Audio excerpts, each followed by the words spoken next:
Վանաձորի մի շարք քաղաքացիներ իրենց իսկ նախաձեռնությամբ որոշել էին մաքրել քաղաքում հայտնի թթու ջրի հարակից տարածքը։ Նախաձեռնության մասնակիցներից Մենու Ամբրուտյանը կարևորում է հատկապես այս տարածքի մաքրությունը, քանի որ համարում է, որ այն նաև զբոսաշրջային նշանակություն ունի։ Շատ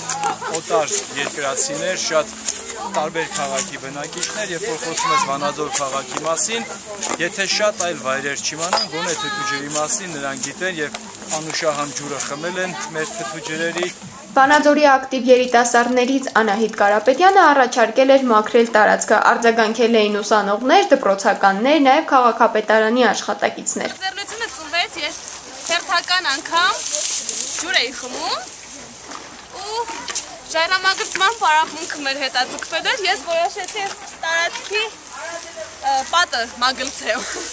Մագլցեցի ու տեսա, որ այստեղ աղբը դեռ գնալով շատանում է։ Անահիտն ասում է, որ բացի տարածքը մաքրելուց, փորձում է նաև այնպես անել, որ մարդիկ հասկանան, չպետք է աղտոտել շրջակայքը։ Շատերը կծիծաղեն, բայց ինձ համար սա այնպես չի, որ մարդիկ ուրախանան, ասենք, այն կողքից ասեն, հա ինչ լավ է, մենք կկեղտոտենք, ինքը կմաքրի։ Ես ուզում եմ, որ մարդիկ տեսնեն, որ իրանց գծածը մենք ենք մաքրում, ու ամաչեն։ Որ ամաչեն, հույս կա, որ էլ չեն կեղտոտի, գոնե մի քանի օր։ Այն ցանկությունով եկա, որ տեսնեմ իմ քաղաքը մաքուր,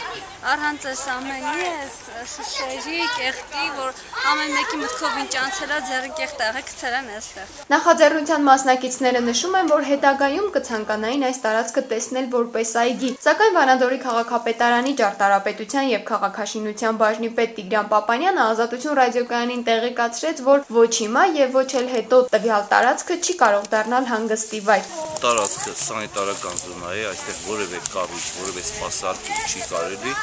եւ պատնեշած է լրիվ պարսպապատած, որպեսզի ամեն